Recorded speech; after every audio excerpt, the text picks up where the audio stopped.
당신의 인생에서 가장 아름다웠던 시절은 언제였습니까? 잠시 눈을 감고 떠올려 보십시오. 햇살이 유난히 따스했던 어느 오후, 친구들과의 웃음소리가 가득했던 골목길, 혹은 무언가를 향한 뜨거운 열정으로 밤을 지새우던 젊은 날의 초상. 사람들은 저마다 가슴속에 자신만의 아름다운 시절을 품고 살아갑니다. 오늘 우리가 함께 떠나볼 이야기는 바로 그 아름다운 시절에 대한 두 여인의 서로 다른 기억입니다. 비슷한 시대를 살아왔고 한때는 같은 공간에서 웃고 울었지만 인생의 황혼역에 이르러 각자가 기억하는 가장 빛나는 순간은 너무나도 달랐습니다. 이 이야기가 당신의 마음에 작은 울림을 준다면 곁에 있는 소중한 사람들과 함께 나누어 주십시오. 따뜻한 기억을 나누는 것처럼 이 이야기의 온기 또한 퍼져나갈 것입니다. 저희의 이야기가 계속될 수 있도록 구독과 좋아요로 응원해 주시는 것 잊지 않으셨으면 합니다. 이제 소설가 한창훈의 목소리를 빌려 두 여인의 삶 속으로 깊이 들어가 보겠습니다.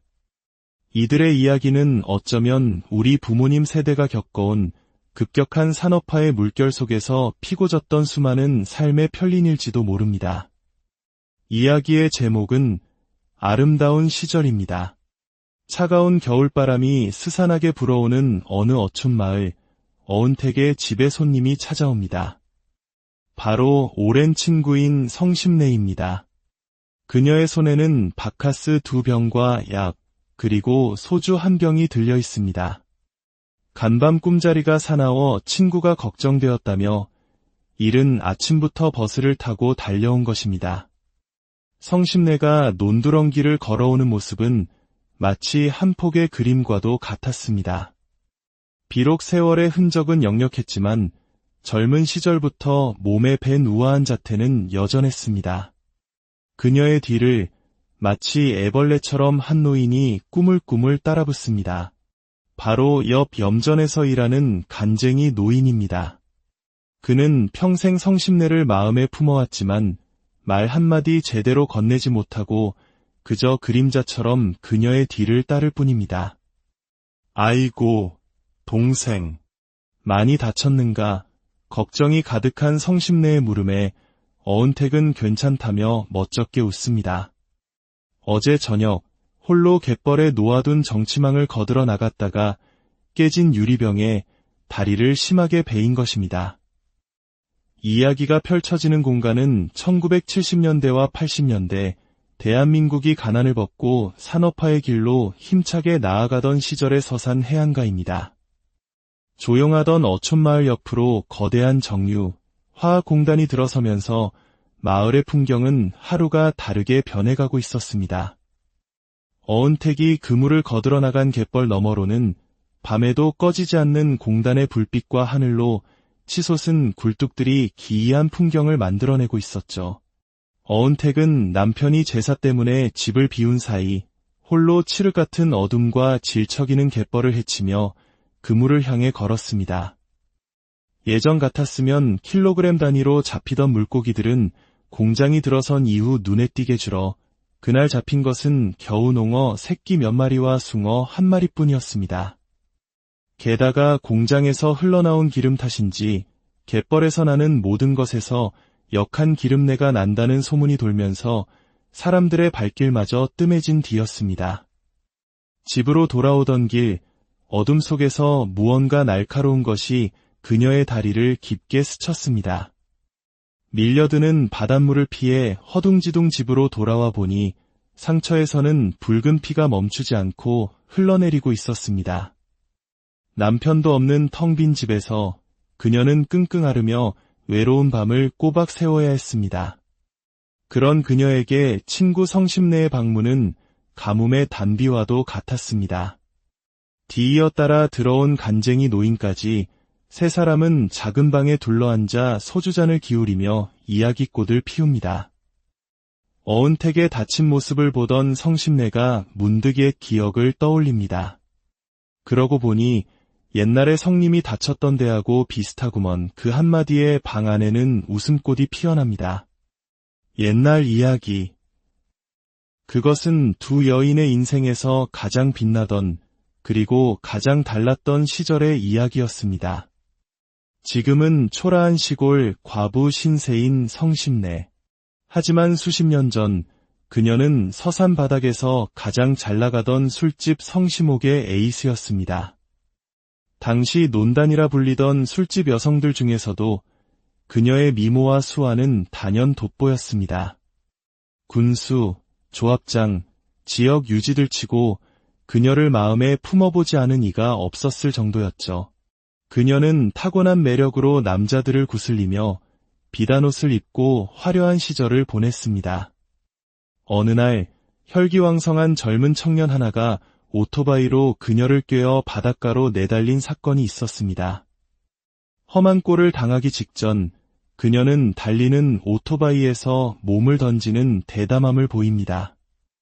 이 사건으로 그녀는 다리에 큰 상처를 입고 병원 신세를 지게 되지만 이 이야기는 곧 정절을 지키려다 다친 가련한 여인의 이야기로 포장됩니다.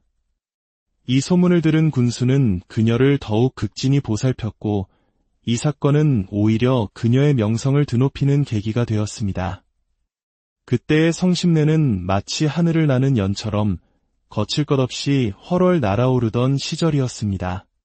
그것이 그녀의 인생에서 가장 아름다운 시절이었습니다. 반면 어은택의 젊은 시절은 성심내처럼 화려하지 않았습니다. 그녀는 늘 성심내의 그늘에 가려진 눈에 띄지 않는 존재였습니다. 하지만 그녀의 인생은 유유의 방향으로 흘러갑니다. 남편과 잠자리를 하기 싫어하는 본부인이 직접 찾아와 자기 남편의 첩이 되어달라고 부탁한 것입니다. 그렇게 그녀는 기가 어두운 것 말고는 착실한 어부의 아내가 되어 지난 20년간 이곳 어촌마을에서 조용하고 평온한 삶을 살아왔습니다. 비록 자식은 없지만 서로를 아끼고 의지하며 함께 늙어가는 남편이 곁에 있었습니다. 그녀는 시끄럽고 위태로웠던 술집 생활을 떠나 지금의 소박한 삶에 더할 나위 없는 행복과 만족을 느끼고 있었습니다. 그녀에게 아름다운 시절은 화려했던 과거가 아니라 바로 지금 남편과 함께하는 이 순간이었습니다. 이야기를 나누는 사이 술기운이 오른 성심내는 신세 한탄을 늘어놓습니다. 옛날에는 자가용만 골라 타고 남자도 골라 안았는데 이젠 동짓달 칼바람 속에서 차 한 대 얻어 타기도 힘든 신세가 됐으니 그리 좋던 시절 다 갔구먼. 그녀의 눈길이 슬쩍 간쟁이 노인을 향합니다. 평생 자신만을 바라봐온 남자가 있다는 사실이 이 쓸쓸한 말년의 유일한 위안이자 자존심이었을지도 모릅니다. 그때 제사를 마치고 돌아온 어은택의 남편이 집으로 들어섭니다. 왁자지껄한 분위기 속에서 시간은 흐르고 어은택은 약 기운에 잠시 깊은 잠에 빠져듭니다. 얼마나 잤을까? 눈을 떴을 때 방 안에는 성심내 혼자 화투패를 만지고 있었습니다. 남편은 다시 그물을 거들어 나갔고 간쟁이 노인은 잠시 염전에 다녀온다며 자리를 비운 뒤였습니다. 시간은 저녁 8시를 향하고 있었습니다. 간조 시간에 맞춰 나갔다면 벌써 돌아오고도 남을 시간. 어은택의 마음속에 불길한 예감이 스멀스멀 피어오르기 시작합니다. 남편의 근력은 예전 같지 않았습니다. 특히 질척이는 갯벌을 걷는 것은 젊은 사람에게도 힘든 일이었습니다. 어은택은 다급한 마음에 간쟁이 노인과 함께 손전등 하나를 들고 칠흑 같은 갯벌로 뛰어듭니다. 이미 밀물이 무서운 속도로 차오르고 있었습니다. 얼마나 걸었을까? 저 멀리 갯골에 무언가 검은 형체가 보입니다. 바로 어은택의 남편이었습니다. 그는 아내처럼 깨진 무언가에 발을 베인 뒤 힘이 빠져 갯벌에 주저앉은 채 옴짝달싹도 못하고 있었습니다. 몸은 이미 허리까지 갯벌에 파묻힌 상태였습니다. 여보, 정신 차려요. 두 사람은 필사적으로 남편을 갯벌에서 끌어내려 하지만 갯벌은 마치 거대한 괴물처럼 남편을 놓아주지 않습니다. 차가운 바닷물이 순식간에 발목을 넘어 허벅지까지 차오릅니다. 추워. 나 죽어. 남편은 공포에 질려 신음만 내뱉을 뿐입니다. 간쟁이 노인이 간신히 남편을 업었지만 거센 물살에 함께 넘어지기를 반복합니다.